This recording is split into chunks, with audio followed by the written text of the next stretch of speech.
A seus postos, Aliança Rebelde, está começando mais um Desnazificando, seu podcast quinzenal realizado pelas coordenadoras do NEPAT, o Núcleo de Estudos e Pesquisa sobre Autoritarismo e Totalitarismo da UFMG. Aqui quem fala é a Ana Viana. Aqui é a Bárbara Deotti.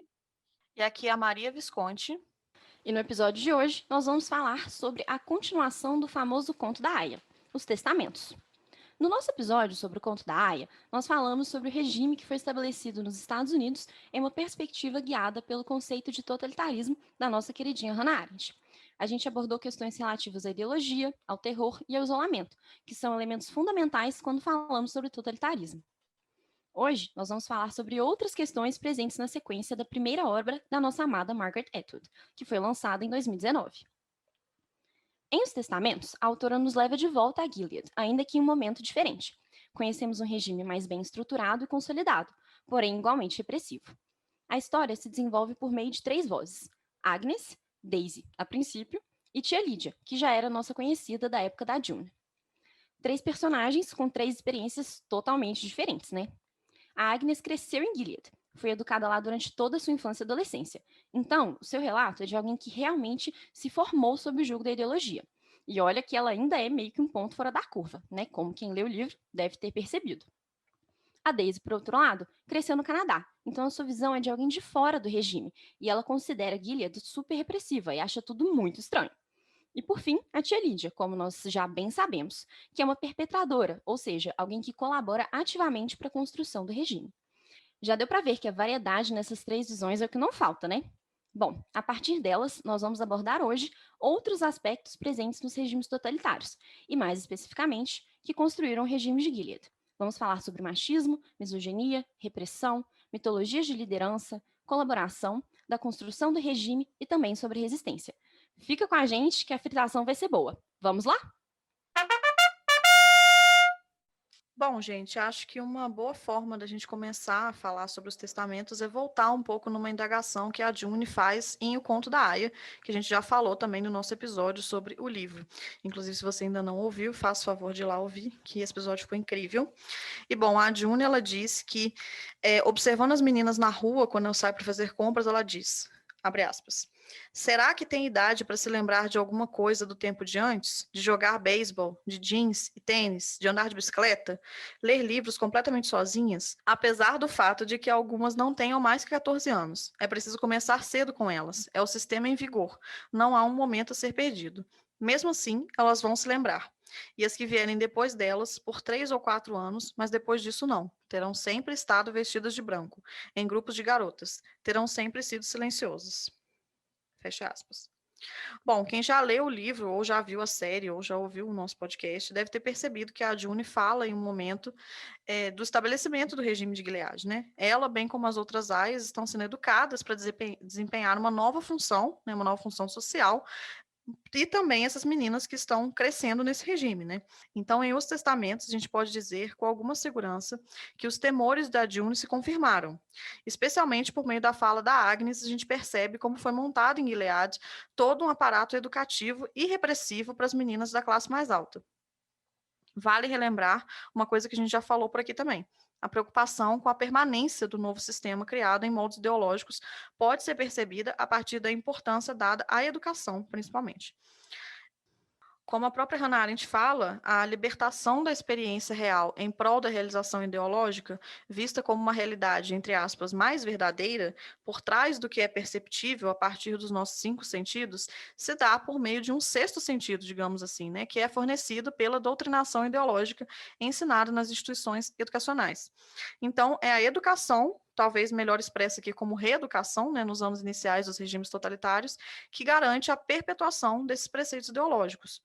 E com isso em mente, eu acho que a gente pode começar a pensar em algumas questões fundamentais em Gilead, que é o machismo, a misoginia e a repressão. Mas, bom, antes de falar disso, eu só queria fazer um breve adendo aqui, que eu não li Os Testamentos ainda, eu tenho o livro, está lá na minha estante, na lista de livros que eu preciso ler, e eu ainda não li. Mas eu li o Conto da Aya, e eu também já vi a série, então vocês vão me ouvir falar menos aqui hoje, porque né, enfim, não quero ficar dando pitaco à toa, mas eu vou trazer algumas fritações aí relacionadas mais a nazismo ou mais em algumas reflexões que eu fiz lendo essa pauta e pensando sobre a construção de Gilead mesmo, assim. Bom, a estruturação da sociedade de Gilead é estabelecida por meio de funções sociais que são muito bem delimitadas, em castas, né, que são específicas, a gente já falou sobre isso, e para quem já conhece, né, a série e o livro já tem uma noção, mas para a gente só relembrar aqui, vamos lá, né? Temos os comandantes, as esposas e os seus filhos e filhas com alta patente. E na casa deles trabalham as Martas, que são mulheres de meia idade que não terão filhos e são responsáveis pelos trabalhos domésticos e por cuidar da casa, né? E além delas, nós temos as aias, que a única função é exclusivamente servir como um receptáculo dos filhos dos comandantes. E isso fica muito bem retratado na primeira temporada da série, né, do Conto da Aia.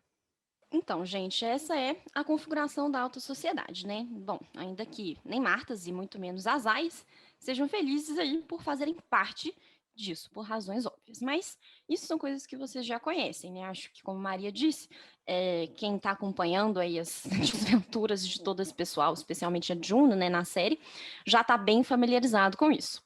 Mas a novidade, ela vem justamente quando a gente começa a conhecer o cotidiano dessas novas personagens em Os Testamentos, né? Então, por exemplo, a gente começa a conhecer o cotidiano da Agnes, que relata um pouco das suas vivências e ela começa falando sobre a sua vivência na escola. Então, ela diz o seguinte, abre aspas. Era para a tia Lise nos ensinar etiqueta e boas maneiras. Qual garfo usar, como servir o chá, como ser bondosa, mas firme com as martas e como evitar problemas emocionais com a nossa aia, caso necessitássemos de uma. Todos tinham uma função em Gilead.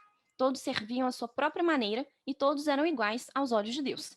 Mas cada um tinha dons diferentes dos outros, disse tia Lise. Se os vários dons se confundissem e todos tentassem ser tudo, o resultado só poderia ser caótico e nocivo. Ninguém deve esperar que uma vaca saiba voar. Fecha aspas. Bom, gente, eu acho que nesse trecho fica mais do que claro, né, que Gilead se pauta por uma perspectiva ideológica da diferença entre as pessoas por uma perspectiva de gênero mesmo. Se a ideologia serve para preparar cada indivíduo para o seu papel no novo regime totalitário, como aponta Hannah Arendt, a educação ideológica é essencial para a construção de Gilead, pois é a partir dela que as meninas vão aprender a desempenhar o seu papel como futuras esposas, as mulheres como ais e os meninos como futuros comandantes, e assim por diante. Um bom exemplo dessa educação ideológica é a ação da Shunamite, que é uma amiga da Agnes e da Becca, de que a gente vai falar rapidinho mais para frente. A Shunamite é, tipo assim, empolgadíssima com a ideia de se tornar uma esposa. Ela é uma personagem muito forte, muito convicta da sua importância e do seu papel no regime. E, bom, para quem não sabe, a Shunamite, né, esse nome dessa personagem, tem inspiração no nome de uma personagem bíblica que aparece lá no Antigo Testamento, a Sulamita, que, bom, e aí, de acordo com a boa e velha Wikipédia, é aquela que possui a perfeição, ou é pacífica, ou ainda que possui uma sensualidade que não passa desapercebida por ninguém. Ela aprendeu a se valer dessa arma e foi a esposa preferida do rei Salomão. Acho que, bom, faz bastante sentido ser ela que, no fim das contas, vai acabar se casando com o comandante Jude, que é um dos chefões do regime de Gilead. E ela faz isso de maneira convicta e se sente, assim, super especial por ter sido escolhida para fazer isso, apesar de o comandante já estar lá bem na casa dos 60 anos. A defesa que a Shunamite faz do regime nesse sentido é muito sintomática de uma menina que cresceu imersa nos ensinamentos dessa ideologia. Isso significa que ela foi muitíssimo bem preparada para o seu papel, voltando lá no que a Hannah Arendt contou para a gente. Entretanto, nem todas se convenciam disso. Até porque, obviamente, dentro de um regime pautado pelo machismo e pela misoginia, que autoriza o estupro e incentiva a união de meninas, ou seja, crianças, pré-adolescentes no máximo, com homens com a idade para ser, no mínimo, seus avós, bom, era de se esperar que essas ações se tornassem rotina. E tendo isso em mente, para a gente conhecer mais a fundo esse aspecto tenebroso de Gilead, a gente conhece a Becca, que é filha de um dentista, né? Sua família não estava ali inicialmente inserida na lógica de poder da cúpula de comandantes que governa Gilead, mas por meio de laços profissionais do seu pai, Becca acaba conseguindo esse acesso à boa educação, digamos assim, e conhece a Agnes e a Shunamite. Só que a coisa aí acaba se complicando. Por quê? Ao que entendemos pela narrativa da Agnes, a Becca sofria abusos sexuais constantes do seu pai. né? Até porque um dia a própria Agnes vai ao dentista e conta que ela própria havia sido assediada e sexualmente abusada pelo pai da Becca. Mas não havia nada que elas pudessem fazer, né? A Agnes conta o seguinte, que certas meninas haviam denunciado coisas desse tipo. Uma tinha dito que o guardião dela havia passado a mão nas suas pernas, e a outra disse que um eco no lixeiro havia aberto a braguilha das calças na sua frente. A primeira menina havia recebido varetadas atrás das pernas por ter mentido, e a segunda recebera a resposta de que boas meninas não reparam nessas palhaçadas inofensivas dos homens, simplesmente desviam o olhar. Mas no meu caso, não tinha como eu desviar o olhar. Não havia outro lugar para se olhar. E bom, eu acho que diante disso, né, eu acho que a gente pode dizer que essas, digamos, palhaçadas inofensivas, né, não eram nada demais aos olhos do regime. E a culpa recaía, claro, nos ombros dessas meninas. Afinal de contas, a culpa bíblica era toda delas mesmo, não é? Então, acaba que seria até redundante explicar isso de novo. Eu acho que a partir desse relato da Agnes, né, desses relatos dela, fica claro que a ideologia em Gilead era pautada no machismo e na misoginia, e que qualquer desvio dessa ideologia implicava em forte repressão. A vida das mulheres não era importante, né, nem como elas se sentiam, nem o que elas desejavam fazer. Em algum momento do livro, a Agnes narra, por exemplo, que uma aia teve complicações no parto do filho de um comandante, uma aia chamada Cristal. E a Agnes conta que ela foi aberta para tirar o bebê, e assim a haviam a matado. Não foi uma escolha dela. E bom, claro que não foi, né? Mas ela acabou sendo utilizada pela ideologia para simbolizar que ela era uma aia super dedicada aos seus afazeres, ao seu papel. Mas a própria Agnes observa. Ela não tinha se oferecido para morrer com honra de uma mulher nobre, nem para ser um grande exemplo, mas disso ninguém falou. E bom, por fim, antes da gente passar para o próximo ponto da análise, eu acho que um trecho que ela narra a Agnes simboliza muito bem como a ideologia em Gilead funciona e como ela atribui seus papéis por meio do gênero. E aí ela diz o seguinte, abre aspas, havia balanços nos parques, mas por causa das nossas saias, que podiam ser levantadas pelo vento e permitir a visão do seu interior, não podíamos nem pensar em tomar a liberdade de andar de balanço. Só os meninos podiam desfrutar dessa liberdade. Só eles podiam acender e arremeter. Só eles tinham direito ao voo. Bom, eu Amiga, vou eu quero fazer. fazer. Não, peraí, posso falar? Pode, pode. Eu ia falar, já tenho uma pontuação aqui a fazer, pode Rapidinho aqui, falar. ó. Calma aí. Eu Fala tenho dois você, comentários, na verdade. Por favor. Primeiro é pensando nessa questão da educação dentro do regime e essa relação com o terror, assim, né? E também acho que é muito, muito interessante pensar na diferença entre, por exemplo, as gerações mais antigas, que viveram um mundo não totalitário, e as gerações mais novas que só viveram aquilo, né? E eu, pelo menos, fiquei pensando que talvez o esperado seria, bom, você precisa do terror, da coerção para manter na linha as pessoas que não queriam ser parte do regime, né? A gente vê isso muito claro no caso da tia Lídia, né? Na jornada dela e também na narrativa da June dentro do conto da Aya. Mas eu, pelo menos, né, talvez imaginasse que, assim, uma vez que o regime se estabelece, você pode continuar a educar as crianças, né? Desde cedo, elas nunca vão ter vivido nada diferente, vão ter só a experiência e a educação daquela ideologia. Então, aquilo vai ser inteiramente natural para elas. Então, teoricamente, né, a gente talvez se imagina que a gente não precisaria mais da coerção e do terror, o regime não precisaria mais depender disso, mas eu acho que não é isso que acontece devido à própria natureza do regime, porque é algo tão opressor e tão artificial que ninguém, ou quase ninguém, se encaixa na proposta, né? Então, assim, por exemplo, a Agnes sofre muito com isso ao longo do livro, ela tem dificuldade de se ajustar a certas coisas. A Becca, que é um caso muito triste, né? Ela sofre muito, obviamente, dentro do regime. Assim, a única personagem que a gente vê que realmente tá 100% assim, bora, é a Shunamite, né? Igual a Ana falou. Então, assim, é tão sufocante que o que te mantém na linha do regime, no final das contas, é não ter outra opção. E então é muito interessante que a Agnes, inclusive, menciona o quão comum era ouvir que as mulheres se suicidavam, porque a única outra opção que elas imaginavam, né, para essas pessoas que só cresceram dentro do regime era a morte. Assim, a única outra opção que você tem é morrer, porque você não conhece nada diferente, né? E então é interessante pensar também que talvez a resistência ela também se transforma em algo que sai do horizonte de possibilidades, porque o regime parece algo muito que engloba tudo, né? Que domina todos os aspectos da vida.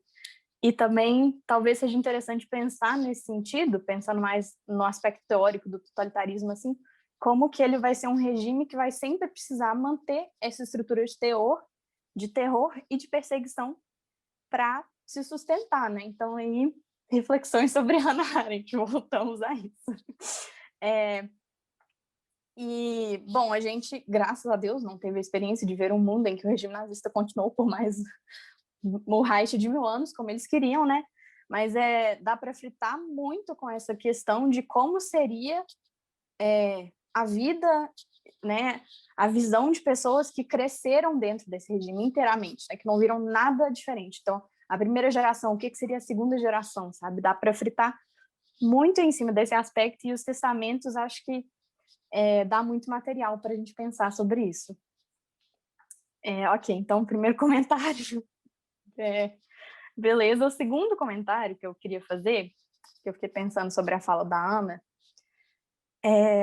também pensando como que, acho que um discurso que as tias mobilizam dentro do livro, né, assim, principalmente quando a Agnes fala dos tempos de escola dela, as tias falam muito que não, porque Gilead mantém a pureza feminina, né, o nosso regime, ele protege as mulheres, porque antes as mulheres ficavam expostas, seus corpos ficavam expostos, elas eram sexualizadas, pipi, popó, agora as meninas podem ser modestas, podem se preservar.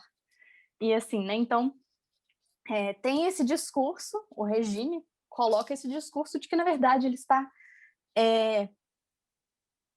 trabalhando pelos interesses das mulheres, né, que, na verdade, ele só quer o bem das mulheres, só quer estar protegendo as mulheres. E na narrativa, é muito interessante que a narrativa ela argumenta diretamente contra o que as tias estão falando, pelo que acontece no livro, pelo que a gente vê através do ponto de vista da Agnes, né, e da tia Lídia também.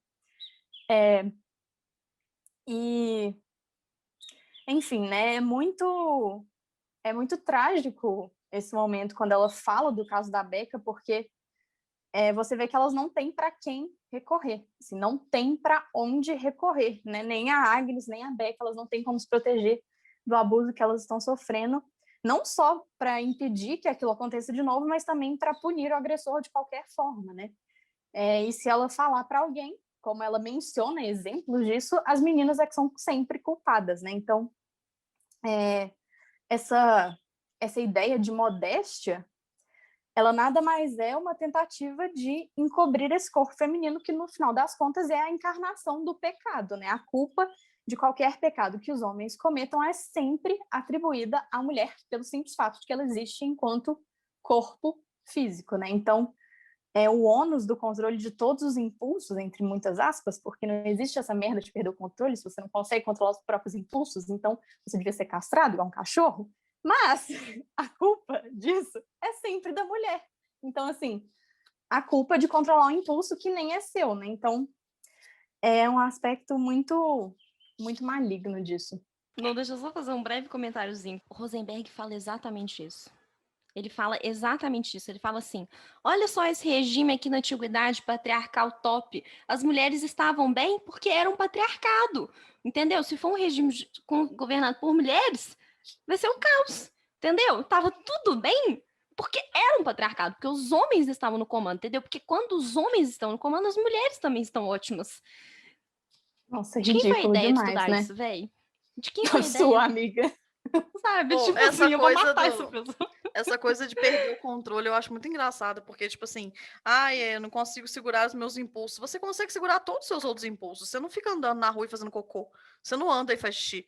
Você consegue segurar esse impulso. Por que você não consegue segurar o impulso de enfiar o seu pau em algum lugar que ninguém pediu pra você enfiar? Então, tipo assim, véi, sabe? Estamos muito misândricas hoje, mas assim, pulando essa parte que eu acho ótimo, que é muito importante, que é uma questão, né? Acho que é apenas consciência de classe, ser misândrica. Mas eu queria falar um trem que não tem relação exatamente com isso, porque me chamou a atenção quando a Ana estava falando sobre como que a ideologia mobiliza uma questão para que ela seja positiva para a ideologia, mesmo que para a pessoa não tenha sido aquilo, né? Igual, tipo, a Aya foi aberta e morreu, E eles usam isso como se ela tivesse sido uma aia muito dedicada, sendo que, né, isso não era o objetivo, né? A aia nem queria que isso tivesse acontecido.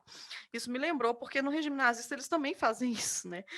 Não só em torno da figura do Hitler, de quando ele profetiza alguma coisa, fala que tal coisa vai acontecer, essa coisa não acontece, e aí eles mobilizam isso para falar que, tipo, o Führer não estava errado, ele só não estava certo ainda, só ainda não tinha acontecido ainda.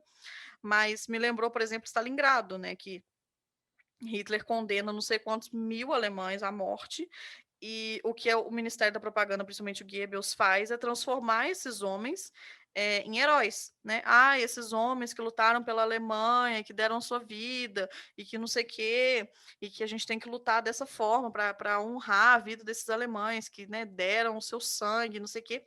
Só que esses alemães não queriam ter dado esse sangue dessa forma, porque, assim, Stalingrado foi realmente um momento em que ficou muito claro, inclusive para o exército, que Hitler estava disposto a oferecer o mesmo tratamento que ele dispunha para os poloneses e para os eslavos com os alemães. Hitler deixou realmente milhares de alemães morrer de fome, morrer de frio, a galera tinha que comer carne de cavalo, tinha que comer neve, tipo assim, foi realmente uma morte muito horrível de centenas de milhares de pessoas, porque o Hitler se recusou a fazer a capitulação, por isso que até o general von Paulus foi preso, enfim. Não sei se todo mundo sabe disso, mas me fez lembrar disso, assim, né? Porque essas pessoas não pediram para morrer dessa forma, né? Elas acharam que elas iam morrer no front, né? Beleza. Tô lá no front lutando pela Alemanha, vou tomar um tiro, vou morrer. Não vou morrer de fome porque o meu Führer me deixou aqui para morrer de fome. Mas isso é mobilizado como se fosse um ato de heroísmo, né? De total disponibilidade da pessoa para o regime. Enfim, me fez pensar sobre isso.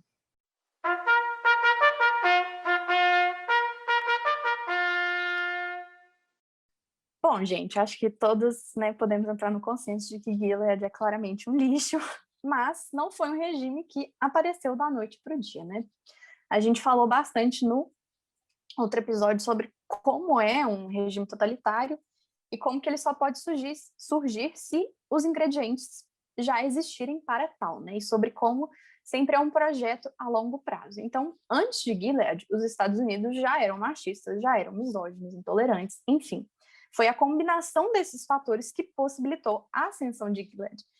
E é muito importante que a Margaret Atwood sempre fala que ela não colocou nada nos livros que já não tivesse acontecido no mundo real. Então, assim, é realmente assustador. Isso é um aspecto muito importante do totalitarismo, né? Não são ideologias novas, são ideologias recicladas. Bom, beleza, né? Mas esse regime chegou no poder através de um golpe, né? Então, como que foi esse golpe? Como que se deu essa construção do regime? E no livro é por meio do relato, né, das memórias da tia Lídia que a gente vai ter um vislumbre de como que isso tudo aconteceu, né? Então, ela disse o seguinte no seu hológrafo, né, que ela grava as memórias dela, o testemunho dela. Ela era uma juíza, ela era alguém que conhecia a lei, tinha um cargo importante, né, vivia a vida dela no mundo. E um belo dia, enquanto ela estava trabalhando no tribunal, um grupo de homens chegou, sequestrou ela e algumas colegas, né, botou elas para dentro de uma van sem dar explicações. E ela foi levada para um estádio enorme, onde foi mantida presa, sem qualquer condições de higiene ou de conforto. Né? Ela conta que elas mal tinham o que comer. E aí ela fala o seguinte, abre aspas, às 4 da tarde nos apresentaram um espetáculo. 20 mulheres, de diversos tamanhos e faixas etárias, mas todas com roupas profissionais, foram levadas para dentro do campo. Digo levadas porque estavam vendadas, suas mãos algemadas à frente do corpo. Elas foram dispostas em 2 fileiras de 10 e 10. A fila da frente foi obrigada a se ajoelhar, como se fosse para uma foto de grupo. Um homem de uniforme preto discursou no microfone sobre como os pecadores sempre eram observados pelo olho divino e seu pecado ia achá-los. Um murmúrio de assentimento, como uma vibração, emanou dos guardas e espectadores. Parecia um motor funcionando. Deus vai prevalecer, concluiu o orador. Ouviu-se um coro barítono de améns. Então os homens que haviam escoltado as mulheres vendadas ergueram suas armas e atiraram nelas. Tinham mira certeira, as mulheres tombaram. Veio um gemido coletivo de todas nós sentadas na arquibancada. Ouvi gritos e soluços. Algumas mulheres ficaram em pé de um pulo, bradando, algo que não consegui entender. Mas logo foram silenciadas com coronhadas de armas nas nucas. Nada de golpes repetidos, um bastava. Mais uma vez, mira certeira. Aqueles homens estavam bem treinados. Devíamos assistir sem falar. A mensagem estava clara. Mas por quê? Se iam matar a todas nós, por que aquele espetáculo? Então, aqui, claramente, a gente vê um dispositivo do terror, né? O objetivo é impedir que essas mulheres ajam por medo, impedir que elas se associem, que elas se organizem, criem laços e resistam, né? Elas têm que permanecer caladas, quietas e não podem se erguer contra aqueles que podem matá-las a qualquer momento. E assim, talvez, né, se elas consentirem, elas preservem a sua vida, como bem observa a tia Lídia, né? Eles não vão matar todas e as que morrerem não importa. O que eles precisam é efetivamente de mulheres que sejam capazes de auxiliar na construção do regime. Mas mulheres que, né, fiquem com o cabresto, que não questionem, que consintam a serem controladas por ele e utilizadas apenas para os fins do próprio regime. Então, a sobrevivência, nesse sentido, ela está totalmente atrelada à utilidade que cada mulher pode ter para o regime. Elas só servem se puderem servir a ele. E elas também só vivem se puderem servir a ele. É um trecho em que fica claro, efetivamente, que as vidas de todas essas mulheres não importavam, né? E que a ideia por trás desses dispositivos de terror era justamente despi-las da sua humanidade, é a seguinte, abre aspas. Eles estavam nos reduzindo a bichos, bichos de cativeiro, a nossa natureza animal. Estavam esfregando a nossa natureza animal na nossa cara para que nos considerássemos sub-humanas. Então, esse jogo, né, feito pelos filhos de Jacó, ele é muito cruel e ele nos remete, é claro, ao processo de desumanização dos judeus na Alemanha nazista. Então, a ideia é que as próprias mulheres se considerassem sub-humanas, né? Elas não tinham roupas, comida, água, cama, nada, né? Então, estava propositalmente sendo retirado delas tudo aquilo que poderia lhes dar alguma dignidade humana. Então, o estádio de futebol, ele se torna, de certa maneira, um campo de concentração, né? De fato, assim, é onde eles reúnem as prisioneiras. No entanto, eles estavam tentando procurar ali mulheres que poderiam ser úteis ao regime, né? E a Lídia é selecionada como uma dessas mulheres. E aí a questão que surge é como transformar essa mulher que está sendo oprimida simultaneamente em uma opressora, né? A estratégia que eles adotam, claro, é mais repressão. Eles oferecem à tia Lídia a possibilidade de sair dali sob a condição de colaborar com o regime.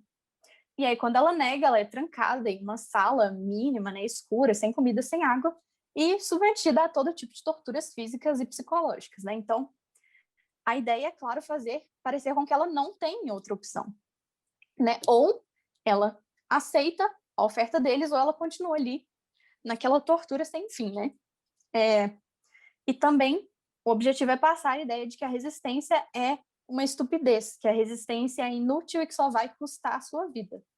A gente vai falar mais de resistência mais para frente no episódio, mas nesse momento é importante chamar a atenção para o fato de que ela, né, mesmo despida das possibilidades de resistência, ainda assim ela aceita essa escolha que é colocada para ela, né? Ela aceita colaborar com o regime. Como ela própria diz mais adiante, abre aspas, a minha vida podia ter sido muito diferente. Quem me dera ter simplesmente olhado ao meu redor, prestado atenção no quadro geral. Quem me dera ter feito as malas com a antecedência necessária, como algumas fizeram, e ter deixado o país. Um país que eu ainda acreditava ingenuamente continuar sendo o mesmo a que eu pertencera por tantos anos. Não há sentido prático nessas lamúrias. Eu fiz escolhas e, uma vez feita, isso me deixava menos escolhas. 2 caminhos divergiam em um bosque amarelado e eu peguei o caminho que a maioria dos viandantes pegava. Estava pontilhado de cadáveres, como a maioria dos caminhos do gênero. Mas, como você percebeu, o meu cadáver não está entre eles. Nesse meu país desaparecido, as coisas andavam mal fazia anos, fecha aspas. E aqui a gente vê também como que essa mudança é gradual, né? Esse é um dos aspectos mais desesperadores de ler o Conto da Aia, ver que Gilead não surgiu da noite para o dia, né? Foi uma construção gradual até chegar a esse momento em que fica tudo escancarado, né? Como ela mesma conclui, a gente não acredita que o céu está caindo até que um pedaço dele cai em cima de você. E nesse trecho, o ponto central dele é justamente essa escolha, né? Ela fez essa escolha de colaborar com o regime para não morrer, né? E isso é muito significativo, né? No final das contas, é claro que a gente sempre tem uma escolha, por mais difícil que ela seja, a gente sempre continua com a opção de escolher, né? Eu também acho muito interessante como que ela fala que uma vez que você faz uma escolha, né, você segue adiante, e aí o escopo das escolhas seguintes que você pode fazer vai diminuindo cada vez mais e mais, até que você se torna tão envolvida com o regime que não tem mais como separar, né? Como eu acho que é o que acontece no final da narrativa dela, né? Ela se envolve tanto no regime, se torna uma das figuras mais centrais desse regime, que o fim do regime seria também o próprio fim dela, né? E a escolha que o regime te dá, no fundo, é essa, né? Ou você morre ali, resistindo, ou escolhendo não colaborar, ou você colabora e vê o que vai ser possível depois dali, né? Mas é claro que a partir do momento em que ela escolhe colaborar, ela se converte em uma perpetradora, né?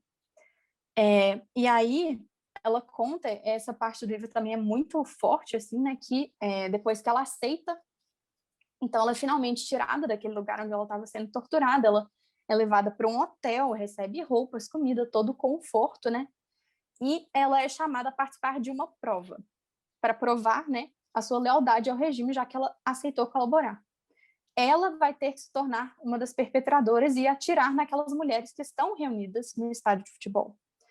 Então ela narra lá que eles colocam as mulheres que aceitam colaborar, então, numa fila, né, e as outras mulheres estão ajoelhadas ali na frente delas. Cada uma delas recebe um rifle, e quando os homens derem a ordem, elas têm que atirar. E o que ela fala é isso, abre aspas. Sabemos que alguns desses rifles contêm balas de festim, e outros não. Mas seremos todos assassinos de qualquer modo, porque o que vale é a intenção.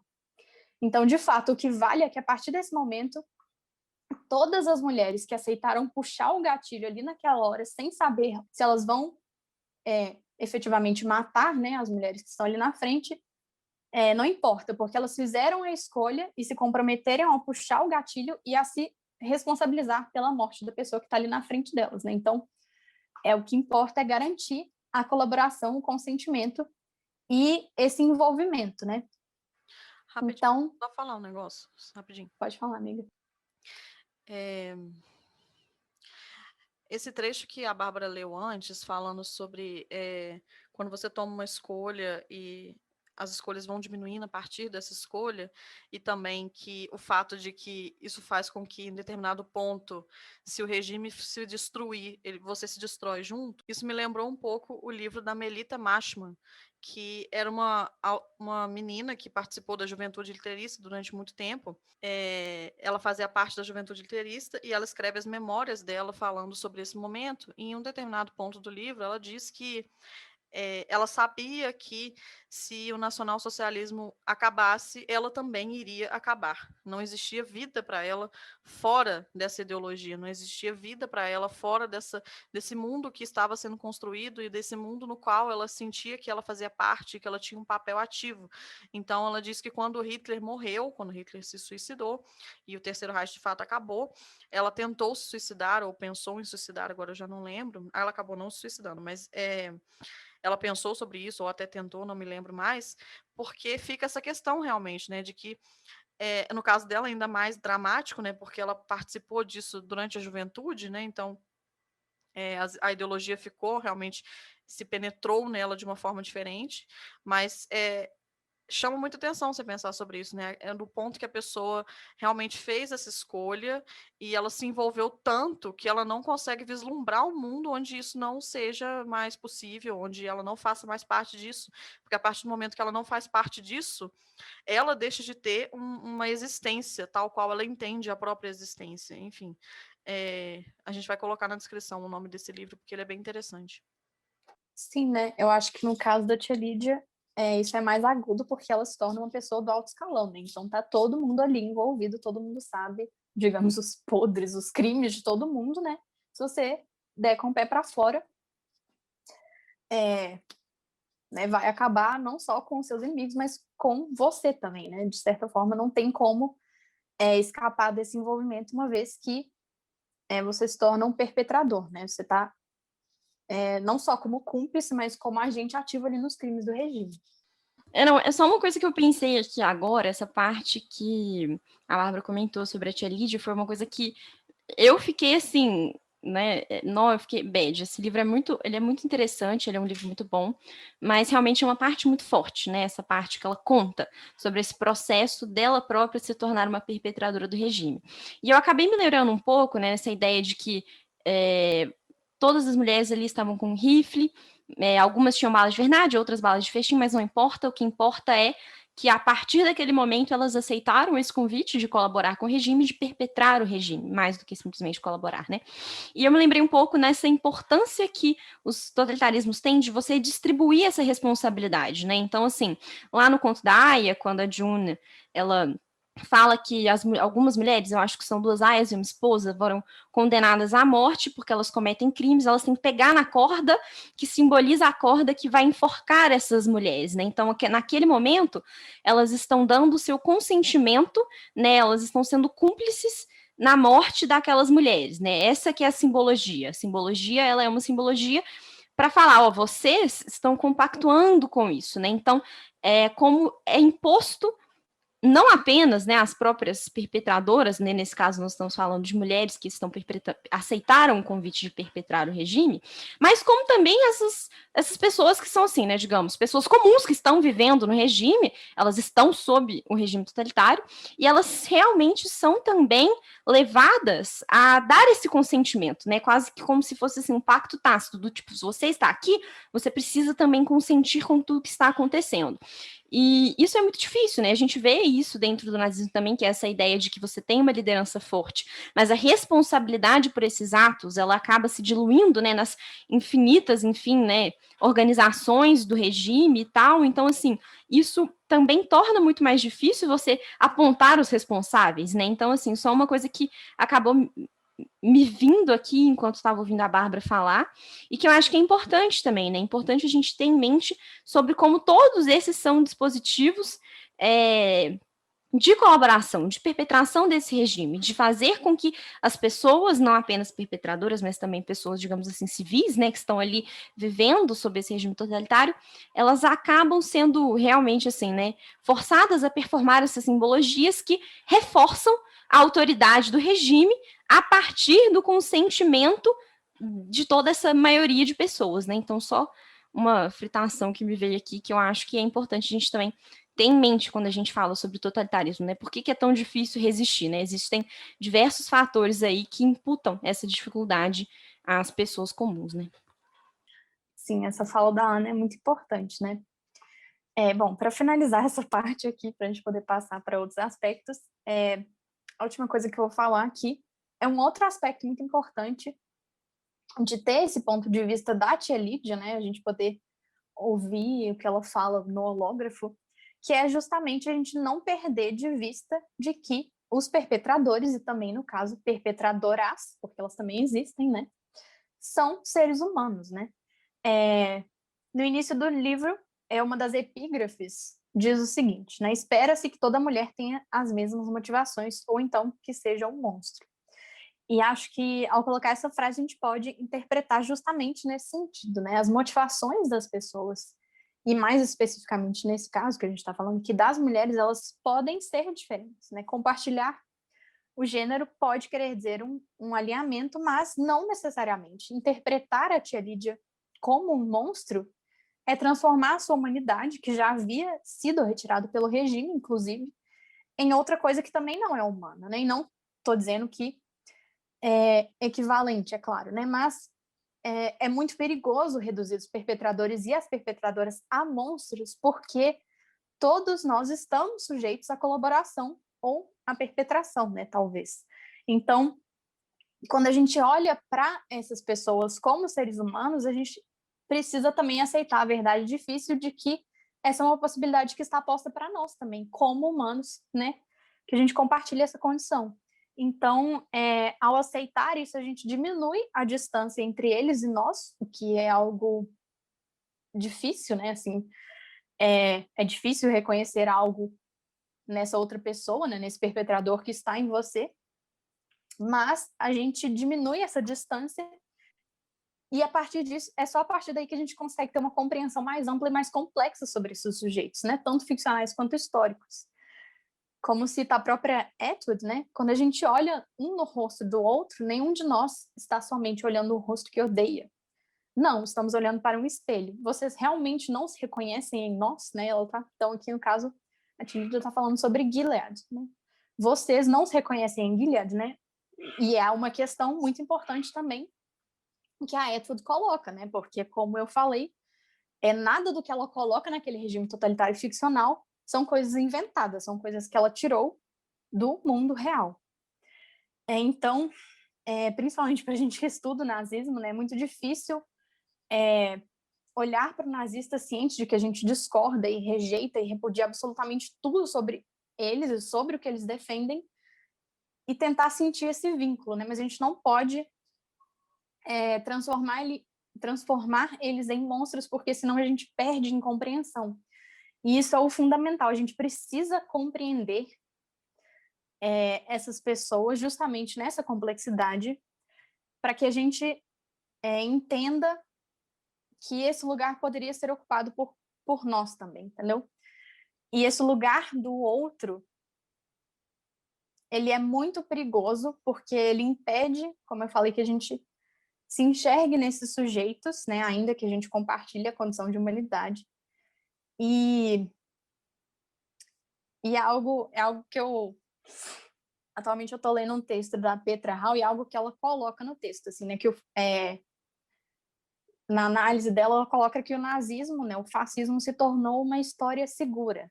A gente olha e fala, já é algo que está no passado, está encerrado, está longe de nós, é uma possibilidade que não está posta mais. E isso é muito perigoso, né? Acho que hoje é muito fácil de perceber por quê. Então, assim, essa reflexão é muito importante. Eu acho que é algo que a tia Lídia, na narrativa dela, ela joga, assim, muito. Ela nos confronta com essa possibilidade, né? Ela narra a situação dela e fala que outra escolha eu poderia ter feito. Então, acho que, de certa forma, ela também está perguntando a nós, leitores, que escolha você faria, né? Como é que você agiria se colocado nessa mesma situação que eu? Então, não quer dizer que a gente não possa tentar falar que não, eu rejeitaria com certeza, né? A gente não sabe, mas é importante olhar para essas situações com mais calma e tentar complexificar elas sempre mais para ter um olhar menos simplista, menos rápido, porque são questões morais e situações muito difíceis e complexas. Então, a gente tem que olhar para elas com calma e tentar não negar essa possibilidade de que a gente poderia fazer algo horrível, sabe? Eu acho muito importante isso que a Bárbara falou, porque é um negócio que a gente fala desde o nosso episódio piloto, né? De que a gente precisa complexificar um pouco essa narrativa e essa compreensão desse passado para que a gente não tenha esse olhar que eu acho que é até ingênuo mesmo, né? De que as pessoas são boas ou são más e tal. E uma coisa que eu fiquei pensando conforme vocês iam falando também é desse papel dessa mulher sendo perpetradora, né? Porque eu acho que uma coisa que a Wendy Lauer fala no As Mulheres do Nazismo é que a gente tem uma surpresa quando a gente quando a gente pensa, né, em mulheres perpetradoras, a gente tem um espanto maior com mulheres perpetradoras do que com homens perpetradores, né? Porque a mulher é reservada esse espaço do cuidado, né, do carinho, do amor e tudo. Inclusive o Todorov fala isso no Em Face ao Extremo, né, dos cuidados que são tidos como femininos. E parece um espanto maior. Então, a tendência de colocar essas mulheres num lugar de monstro é maior ainda, né? Porque elas não só são perpetradoras, como elas são mulheres perpetradoras. Então, elas estão duplamente erradas, né? Duplamente não estão cumprindo esse papel que é esperado de uma mulher. Acho que isso rende um outro episódio, né? Mas, enfim, acho que é uma coisa para a gente pensar. É porque a Mas, bom, gente realmente... Desculpa, amiga. não, pode falar. É porque eu acho que a gente realmente nega muito essa capacidade das mulheres de serem violentas, assim, né? De serem cruéis. Que, no fim, é algo da natureza humana, em certa medida, né? Então, mulheres são tão humanas quanto tão não propensas, né? Mas talvez capazes, infelizmente, de fazer coisas horríveis, de serem violentas e cruéis. E como a Wendy Lauer fala, né, ignorar isso é apagar, tipo assim, uma experiência histórica, né, o fato histórico, é apagar completamente isso e ignorar toda uma dimensão do que foi a perpetração do Holocausto, né, algo que a gente não pode fazer. Não, só um breve comentário mesmo, que é o seguinte, enquanto vocês estavam falando, me veio que realmente, assim, eu não acho que é casual que as mulheres que a gente vê aparecendo quando a gente fala de nazismo, elas sempre são relegadas a um lugar muito específico, né? Então, por exemplo, a gente vê mulheres que são consideradas monstros, tipo, a gente tem a Ilsa Corte, que eu acho que era tipo a bruxa de não sei aonde, e aí ela guardava pedaços de peles de judeus no quarto, tipo assim, é uma coisa muito, né, quando a gente pensa em homens que perpetram o regime nazista, a gente tem uma amplitude enorme de figuras, enfim, temperamentos e posturas diferentes, inclusive. E quando a gente vê as mulheres, elas sempre aparecem nesse lugar que é um lugar meio fetichizado, assim, do tipo, nossa, mas essa mulher era doida, ela era psicopata, não tem como. A mulher guardava pedaços de peles de judeus com as tatuagens no quarto. Então, assim, é uma coisa muito específica. E eu não acho que é casual que a gente olhe para essas mulheres primordialmente e não pense em mulheres comuns, né? Assim, que tudo bem, né? Eu boto fé que é horrível o que ela fazia, né? Não estou dizendo que não seja, né? Mas o que eu estou dizendo é que, assim, eu não acho que é casual que quando a gente fale sobre mulheres, a gente sempre relegue elas a esse lugar de um monstro mesmo, né? A mulher que perpetrou o nazismo, ela é um monstro. Alemães comuns, que sejam homens, pessoas que estão lá, a gente coloca eles num lugar diferente, né? A gente olha para eles como pessoas importantes do regime, mas muitas vezes é tipo, eles ocupam outros lugares, né? Então existe uma pessoa que, enfim, sei lá, pensar no Goebbels, por exemplo, tudo bem, a gente pode pensar numa caracterização mais específica, ele super acreditava no Führer, mas aí tinha, né, o próprio Rosenberg, que eu estudo, não, ele era mais um cara da ideologia. Então a gente pensa numa complexidade maior dessas figuras, né? Então, só um pontuamento, né? Porque eu realmente acho que quando a gente pensa nas mulheres, a gente tende a colocá-las em lugares específicos, ou elas são as esposas que estavam ali meio que de gaiato, né, naquela atmosfera de perpetração, mas às vezes desempenhando um papel muito específico de feminilidade, ainda que, né, concordando com a ideologia, ou elas são verdadeiros monstros por perpetrarem isso de outras formas. Então tem que ter esse cuidado para a gente complexificá-las também, né, não apenas aos homens, que é uma tarefa essencial, né, não estou dizendo que não seja, ela é, mas também as mulheres, porque, como a Bárbara disse, né, somos todas também capazes de perpetrar alguma coisa horrível, né? Então, eu acho que essa aproximação da humanidade com relação a essas mulheres também é muito importante, né? Sim, assim, só para terminar, complementar a sua fala, é porque os únicos casos que aparecem e que ganham destaque de mulheres perpetradoras são os casos extremos, tipo assim, hard, bizarríssimos daquelas mulheres, tipo assim, que realmente aí fizeram coisas, tipo, horríveis, mas, tipo, no extremo do horrível, e que são os poucos casos que, sei lá, foram levados a tribunais, e aí que a mídia fez aquele circo, né, e é justamente esse tratamento que falou de monstro, etc.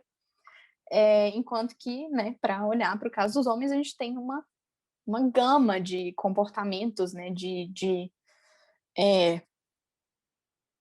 como entendê-los, né? E nas mulheres não, ou elas são esposas, mães, ou elas estavam no fronte doméstico, né? Assim, é uma outra história, ou é essa mulher especificamente monstro que tem esse caso muito bizarro.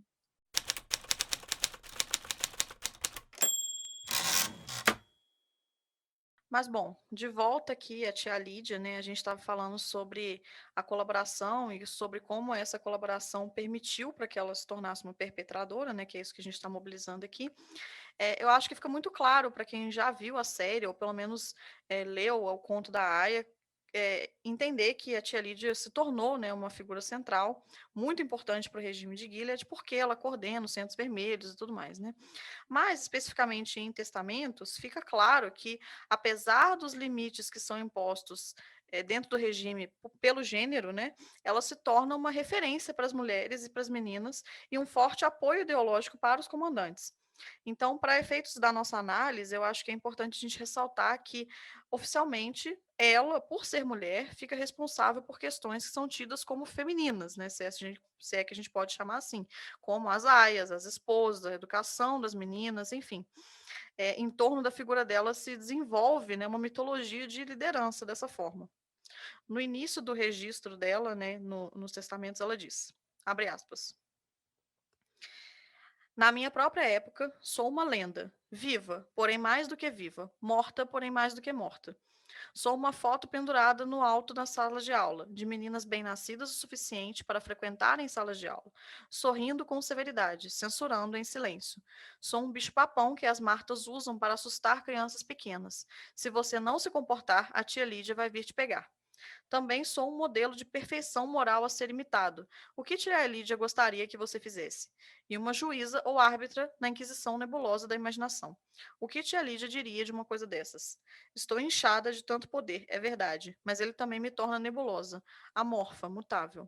Estou em toda parte e em lugar nenhum, até nas cabeças dos comandantes. Projeta uma sombra perturbadora. Como posso me reaver? Como encolher de volta a meu tamanho normal, ao tamanho de uma mulher comum? Mas talvez já seja tarde demais para isso. Você dá o primeiro passo e, para se salvar das consequências, você dá o seguinte: em tempos como os nossos, só há duas direções, ou subir ou desabar. Fecha aspas.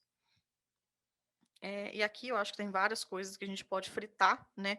Em primeiro lugar, eu queria só mencionar essa questão, né, das consequências. Você dá o primeiro passo para se salvar, você dá o seguinte, que é uma coisa que a gente já falou no nosso episódio sobre o Bauman, né? Que a gente fez na semana do Bauman, falando sobre essa questão de em regimes totalitários, dessa forma, é muito fácil você entender essa dinâmica de que se você concorda com A, você concorda com B, com C, com Z, né, até a última letra do alfabeto, porque quando a gente olha em retrospecto, esses passos são dados de uma forma que eh, parece lógico mesmo, né, que essas coisas tenham acontecido dessa forma, mas para as pessoas, né, que estavam vivendo isso, não necessariamente elas viam como um passo sendo dado logo depois do outro e tudo, né? O que ela está dizendo aqui é que em determinados contextos é muito óbvio que ou você sobe ou você desce. Então, tipo, ou você morre ou você fica viva. E se você concordou com um determinado ponto e se você agiu de uma determinada maneira, é inevitável que não é inevitável, né? Inevitável não, mas é lógico e é esperado que você haja da outra forma depois desse passo, enfim. Acho que essa é uma coisa para falar. Mas uma outra coisa que eu acho que é bem importante é essa noção dela dizer que ela quer voltar ao seu tamanho normal, né? Ao seu tamanho de um ser humano, né? Que não um ser humano repleto de poder. E eu acho que isso tem muita relação com o que o Ian Kershaw fala sobre o mito do Führer, né? No livro dele que se chama O Mito do Führer, no qual Hitler se torna essa figura que é mais do que humana, meio onipresente, meio sobrenatural, meio onisciente, que se torna referência não só para todas as ações cotidianas, como para todas as consequências dessas ações também, né? A gente vai ter um episódio só para falar sobre esse conceito do Kershaw, do mito do Führer, ou pelo menos para abordar mais essa questão. Mas uma das coisas que a gente pode adiantar é que esse conceito foi criado pelos próprios nazistas antes do próprio Hitler sequer acreditar nisso. Isso é uma coisa que o Kershaw diz, né? De que membros do movimento nacional socialista começaram a imputar a Hitler essa capacidade mitológica, né? E essa perspectiva mitológica antes de ele próprio achar que ele tinha essa capacidade mitológica. E a partir do momento que ele acreditou que ele também tinha, ele realmente personificou essa figura mitológica, né, e se tornou de verdade um mito e um guia para todas as nossas ações, né?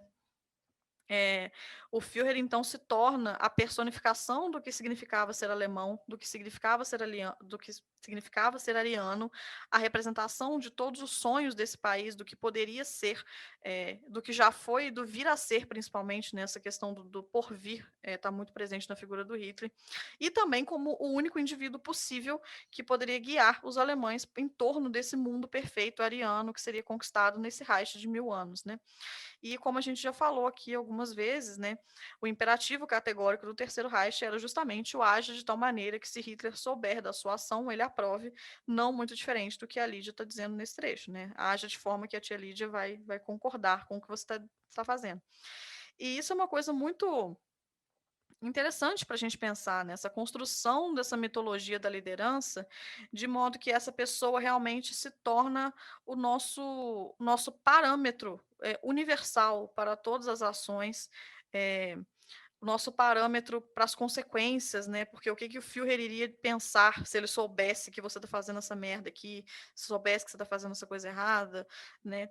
E e justamente por isso, por ele ser essa personificação de uma coisa que não é simplesmente uma figura política, né? Ele é realmente uma personificação de um sonho alemão, da conquista da grande nação alemã, da Alemanha que vai reconquistar os seus territórios perdidos pelo Tratado de Versalhes, da Alemanha que vai unificar todos os arianos, né? Todas as pessoas de sangue ariano no mesmo local, que vai conquistar esse espaço, que vai se tornar uma grande potência europeia e tudo mais. Ele é a personificação disso tudo. E justamente por isso que ele não tem sucessão, né? Os alemães não pensavam que o Reich não teria 1000 anos, de fato, né? Porque não é possível que uma pessoa viva 1000 anos. Mas as pessoas não refletiam, nem mesmo dentro do próprio escalão nazista, eles não refletiam sobre como que seria a linha de sucessão do regime nazista. Quem que ia ocupar esse lugar depois que o Hitler morresse? Eles começaram a pensar isso muito depois, já para o final da guerra, e já quando o Hitler já estava em um estado mais avançado de problemas de saúde. Então, é muito curioso como que em 33, em 25, quando ele está nessa movimentação para se tornar essa pessoa, né? Essa pessoa, o Führer, que ele deixa de ser Hitler, ele se torna o Führer, né?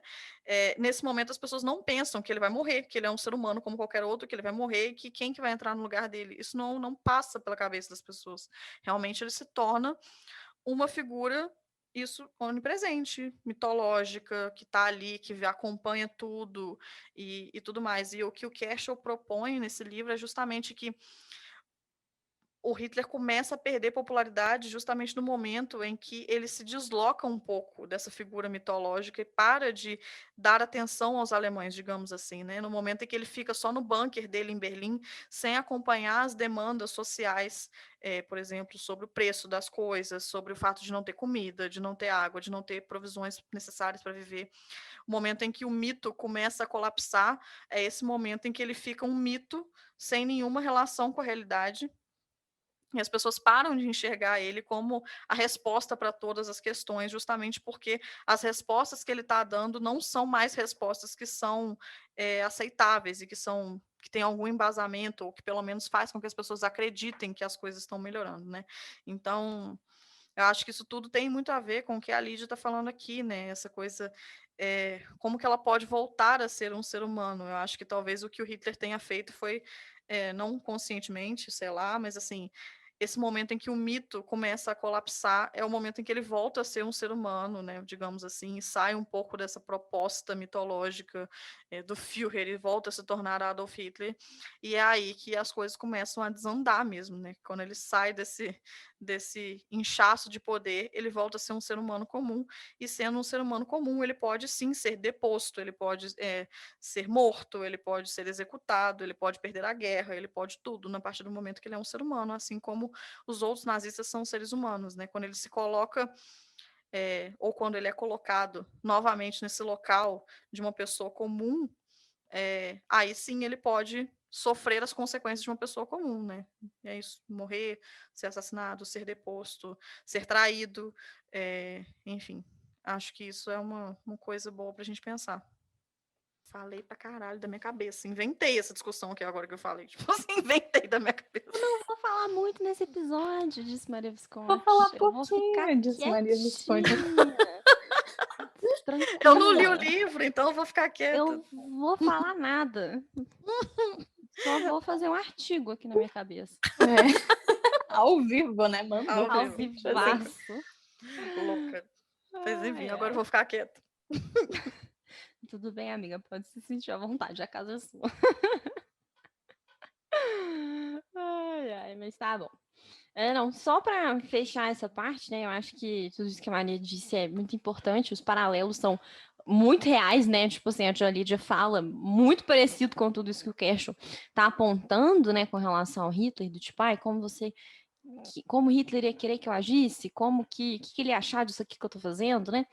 E eu acho que no momento, assim, do relato agora da própria Agnes, no caso, né, que ela diz no momento que ela tá na escola e que eu acho que mostra muito bem como essa presença da tia Lídia acaba se tornando meio que uma coisa onipresente, ela se torna meio que esse ser onisciente mais do que humano, né?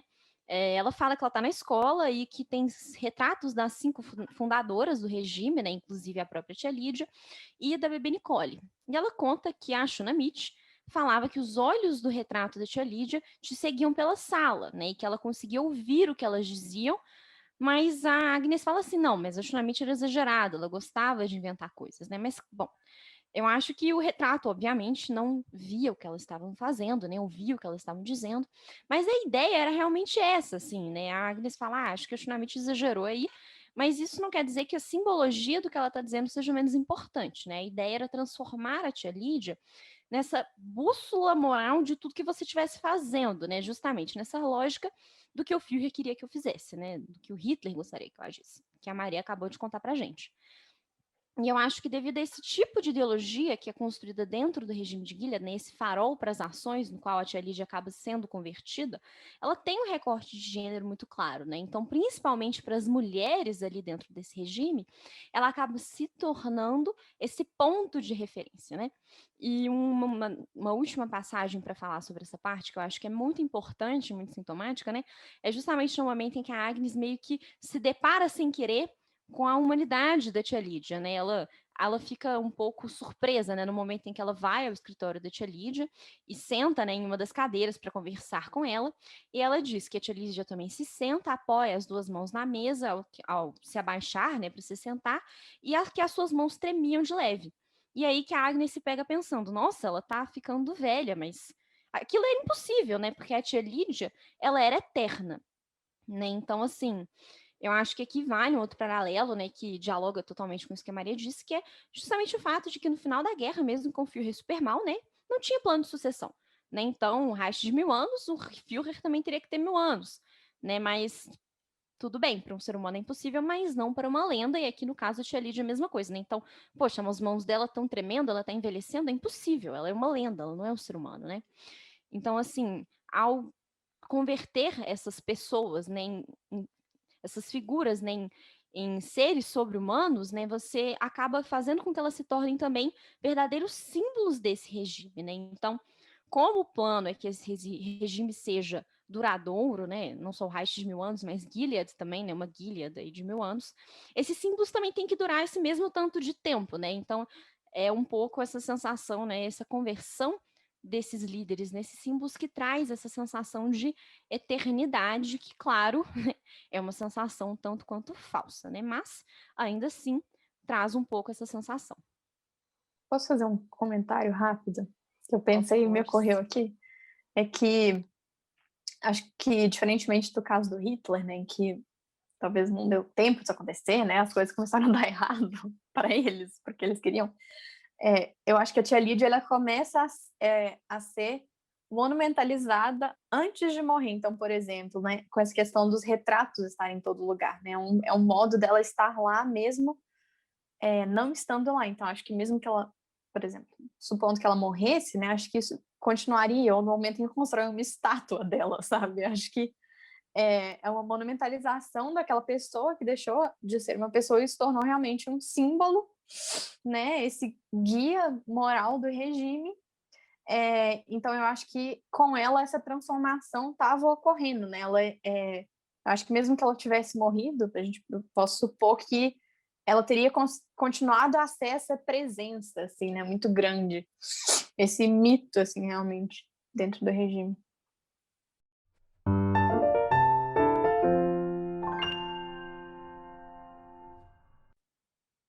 Bom, gente, então agora vamos entrar aqui no último assunto do episódio, porque a gente já falou bastante hoje, estamos aqui fofocando. Então, né, se o percurso que a gente fez até aqui fez algum sentido, eu espero que tenha ficado claro para vocês que, como todo personagem histórico e como todo bom personagem ficcional, a tia Lídia possui muitas complexidades, né? E são justamente essas complexidades que são fundamentais para o desenvolvimento que a narrativa vai tomar em Os Testamentos. Então, como eu falei, né, a partir do momento em que ela se torna uma perpetradora e se torna uma figura do alto escalão, né, especialmente dentro do alto escalão feminino de Gilead, ela está ali no topo, né, da cadeia de comando, ela não consegue, chega um ponto em que ela está tão envolvida que ela não consegue mais se separar do regime, né? Então, por exemplo, se o regime fosse cair, ela ia cair junto. Mas, em dado momento, ela opta por tentar minar o regime, mesmo tendo perpetrado, mesmo estando envolvida, né? Mesmo levando em conta o que isso significaria para ela. Então, pouco a pouco, ela usa o poder que o próprio regime concedeu a ela para acumular informações sobre as corrupções, os desvios, né? Qualquer informação que poderia comprometer a estrutura do regime. E aí ela conta sobre essas intenções dela e também sobre o seu medo, né? Caso a ideia não seja bem sucedida, né? Ela fala: meu maior medo, que todos os meus esforços se provem inúteis e Gilead perdure por um milênio. Na maior parte do tempo é assim que nos sentimos aqui, longe da guerra, no coração inerte do tornado. Tão pacíficas as ruas, tão tranquilas, tão organizadas. Ainda assim, sobre a superfície enganosamente plácida, um temor, como aquele próximo a linhas de alta voltagem. Estamos no limite da tensão. Então, né, de fato, o regime ele está passando por sempre esses momentos complexos, né? Tá tendo uma guerra ainda, né, para definir as fronteiras desse regime, para ele se auto-estabelecer. Dentro, né, a gente tem esse terror, né, esses conflitos, sempre tem expurgos, etc. Né? A máquina totalitária ela vai se movimentando e ela está ali no meio daquilo tudo. Outra coisa muito interessante que ela fala nesse mesmo momento abre aspas, reinado de terror, como costumavam dizer, mas o terror não reina, não exatamente. Ele paralisa, daí essa calmaria normal. Então, acho que por tudo que a gente já abordou no episódio, fica muito claro que agir dentro de um regime assim é muito difícil, mas mesmo assim ela não desanima, né? A gente já deu muitos spoilers sobre a história, então eu não vou entrar exatamente nos meandros do que acontece, mas o fato é que a tia Lídia organiza, junto com a Agnes, com a Daisy e com as organizações de resistência no Canadá, que a gente já conhece do Conto da Aia, ela organiza uma forma de levar esses dossiês que ela acumulou sobre todos os crimes e desvios, corrupções do regime para fora de Gilead, como uma maneira de publicizar toda essa corrupção e pressionar o regime externamente para que ele caia, né? Sim. Então, como a própria Atwood sinaliza no final, né, quando ela está fazendo os agradecimentos do livro, os regimes totalitários podem desmoronar de dentro para fora à medida que deixam de cumprir as promessas que eles fizeram, né, que os levaram ao poder, como a Maria explicou que foi o caso do Hitler, né? Ou eles podem ser atacados de fora para dentro, ou ambas as coisas, né? Não há fórmulas infalíveis, já que muita pouca coisa na história é inevitável. Inclusive, eu achei esse momento da Atwood muito arendtiano, assim, me lembrou muito a conclusão que a Arendt faz em Origens do Totalitarismo, né? Sobre como o totalitarismo ele não é um regime eterno, né? E tudo que é humano pode ruir e começar de novo. Então, essa jornada aí da tia Lídia, né? Foi muito demorada, né? Foi um caminho muito complexo, muito tortuoso de se envolver na perpetração, de correr riscos, sofrer ameaças, né? Essa tensão e esses sentimentos complexos e conflitantes que a gente nem pode imaginar, mas no fim a escolha pela resistência foi feita, né? É muito interessante observar essa evolução narrativa da personagem, né? No começo do livro, quando ela está contando a sua história, ela conta sobre a primeira escolha que ela fez, que foi de se tornar cúmplice do regime, né? E aqui, mesmo no meio de todos esses esquemas, essas brigas de poder no olho do furacão, como ela própria diz, né? Ela fez uma outra escolha e mudou sua escolha e escolheu tentar resistir da forma que ainda era possível, né? Então, e para ela isso teve um preço mais alto, né, do que para as outras duas personagens do livro. Então, vou citar mais uma vez a Atwood para finalizar essa reflexão rapidinha aqui sobre resistência e encerrar para a gente poder passar para as considerações finais. Abre aspas. A liberdade é uma carga pesada, um enorme e estranho fardo para o espírito suportar. Não se trata de uma dádiva recebida, mas de uma escolha feita, e a escolha pode ser difícil. Mais uma vez, muito arendtiana, me lembrou demais as reflexões de Raninha, nossa querida aqui. Justamente, né, essa coisa de que a liberdade para Hannah Arendt está 100% atrelada à ação, né, não existe ser livre sem agir mediante essa proposta de liberdade que você tem a partir do momento que você nasce.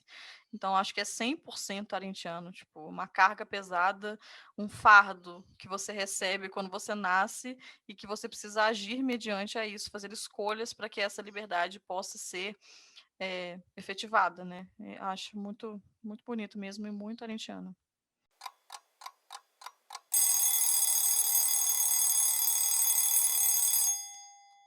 Essa epígrafe da É Tudo, ela é tudo pra mim, né? Ela é muito... Ai, eu amo Margaret É Tudo. Você saiba disso, que você é tudo pra mim. Enfim.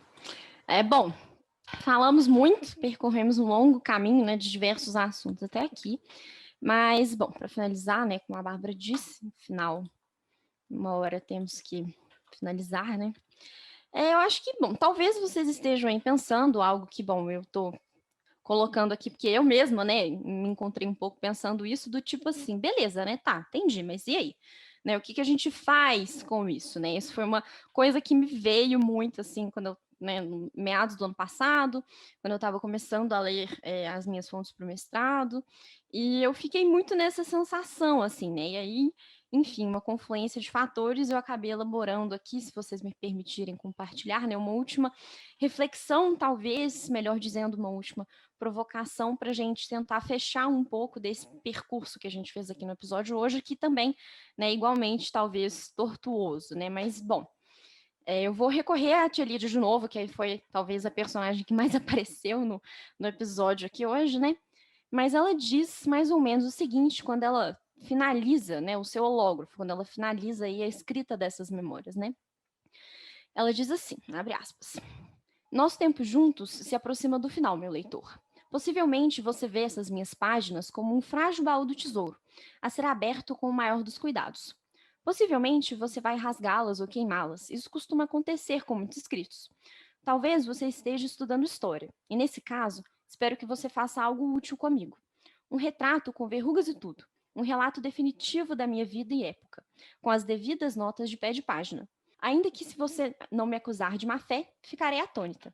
Na verdade, nem mesmo atônita. Estarei morta. E os mortos são difíceis de surpreender. Fecha aspas. Bom, eu acho que nenhuma de nós, historiadoras que somos aqui, pretende fazer um retrato definitivo de nada, mas ainda talvez ele tenha de fato verrugas e tudo, né? Talvez esse seja um importante compromisso aí. Mas eu também acho que a gente pode expandir um pouco essa compreensão para além das fronteiras de quem estuda história. Né, eu acho que fazer algo de útil com a tia Lídia, né, não no sentido da utilidade, talvez, né, seja bom marcar, mas pode ser um compromisso humano, né, de todas e todos nós que, bom, mesmo que nós ainda historiadoras, né, tenhamos nossos compromissos específicos com relação a isso. Eu vou retomar algo que aparece no finalzinho do conto da Aya, já naquele momento, né, do simpósio sobre os estudos de Gilead, quando os historiadores do futuro se reúnem para debater as fitas que contêm o misterioso relato da Juno, né? Eu acho que a gente pode dizer, lembrando disso, que a história é como Eurídice, né? Na mitologia grega, ela é uma ninfa casada com Orfeu, que faleceu. E, bom, desejando ter sua esposa de volta, Orfeu vai até as profundezas do Hades para buscá-la, mas ele não poderia olhar para trás até que ele chegasse em casa. Ele desobedece isso e ele olha para Eurídice antes da hora e ela acaba retornando ao Hades, né? Então, citando aqui o finalzinho do conto da Aya, a gente pode fazer Eurídice surgir do mundo dos mortos, mas não podemos obrigá-la a responder. E quando nos viramos para olhar para ela, nós a entrevemos de relance, por apenas um momento, antes que ela escape de nosso alcance e nos abandone. Fecha aspas. Esse trechinho acaba me lembrando muito, né, a nona tese sobre o conceito de história do Walter Benjamin, que na verdade era filósofo, se eu não me engano, não historiador, mas ele diz nessa tese que o anjo da história, não é? Ele tem olhos regalados e asas estiradas, e por isso ele se vê inevitavelmente impulsionado para o futuro, né? E ainda que ele esteja ali se esforçando, né, olhando intensamente, tentando se debruçar para o passado, ele é sempre impelido à direção do futuro, né? E aos pés desse anjo, os escombros se amontoam, né? Mas ele não consegue juntar esses destroços. E é nesse sentido, né, que o Benjamin nos fala sobre olhar para a história, né, para o passado nesse lampejo, né, lampejo num instante de perigo, no qual esse tempo passado pode parecer aparecer, né, ainda que de forma incompleta, fragmentária e muitas vezes confusa, né, é a partir desse breve momento que a história se constrói. Né, ela se constrói um pouco aí, olhando talvez por trás das asas estiradas desse anjo, né? E eu acho que é nesse sentido, pensando na reflexão do Benjamin, que essa ideia que é trazida para nós no conto da Aya nos é muito cara. Né? Então, eu acho que da mesma forma como os historiadores do futuro, eles se debruçam sobre o passado numa tentativa não de conhecê-lo propriamente como ele foi, mas de apoderar-se dessa lembrança, que nós devemos pensar e tentar fazer o mesmo. Né? Eu acho que se Eurídice surge, né, ou ressurge eventualmente para nos dar um pouco o caminho da compreensão, né, lembrando mais uma vez o que a Hannah Arendt nos diz, é necessário buscar esse relance, né, e capturá-lo, nem que seja por um breve momento antes que ele se vá. Quando a gente traz essa análise de obras como os Testamentos ou o Conto da Aia, né, a tentativa empreendida é justamente de compreender, ainda que talvez por outros meios, né, que não as fontes, o nosso próprio passado partilhado, né, de olhar para esse passado, né, que talvez possa até se converter aí em um futuro possível, tentando retirar dele as ferramentas necessárias para a gente entender melhor os lampejos dessa história, né, para vislumbrar talvez um pouco melhor esses escombros que ela nos deixou. Até porque, agora pensando no simpósio, né, de estudos gileadianos dos próprios testamentos, né, que a professora Marian Crescent Moon está ali presidindo a reunião, ela diz, né, que, como dizem por aí, a história não se repete, mas rima. E eu acho que hoje, mais do que nunca, né, a gente pode dizer, porque estamos exaustas e exaustos de sermos testemunhas oculares da história, né? Eu acho que todo mundo sabe muito bem como a história pode rimar. Então, por fim, eu chamo atenção para o apelo, né, que a tia Lídia faz ao leitor, né, que porventura possa encontrar o seu relato, né? Esse fazer algo de útil com ela, né? E eu acho que não só no relato da tia Lídia, né, como também talvez, e aí que entra um pouco a minha pesquisa, né, talvez por isso que eu tenha formulado toda essa reflexão, né, que é pensar que talvez os próprios perpetradores dos regimes totalitários da nossa realidade, né, a gente pode encontrar talvez algo de útil, né, não no sentido do utilitarismo de novo, mas algo que a gente possa fazer com isso, né, talvez a gente encontre ao revirar as vidas e os relatos desses homens, dessas mulheres, né, as suas ações, as suas obras, buscando um pouco a construção de uma história que, embora não esteja livre aí de vários documentos de barbárie, como o Benjamin coloca, né, tudo que foi criado na nossa história talvez seja realmente testemunha dessa barbárie, mas talvez pensando nisso e olhando para isso de uma forma diferente, a gente possa procurar se afastar do processo de transmissão desses documentos de um vencedor a outro, né? Eu acho que uma história que possa ser construída e escovada a contrapelo, né, percorrendo esses caminhos e possibilidades interpretativas que ainda são desconhecidas, pode se constituir aí como uma missão fundamental em busca de uma sociedade que seja mais democrática, né? Que seja melhor construída em cima de bases mais igualitárias para todo mundo. E eu acho que, bom, talvez aí o apelo, né, feito pela tia Lídia possa encontrar alguma resposta. Ai, amiga, você é perfeita. Parabéns. Essa conclusão é tudo. Nossa, Parabéns. que intelectual. Obrigada, amigas. Parabéns. Emocionada. É isso, eu me sinto contemplada. Obrigada. Eu não tenho nada para falar depois disso, só admirar. Então é isso, gente. Um beijo, né? Então é isso, gente. Fiquem aí com esse pensamento. É isso aí. Reflitam. É isso aí. E é isso aí. Até a próxima. E um beijo. Beijo, tchau. Um grande beijo. Nos vemos na próxima.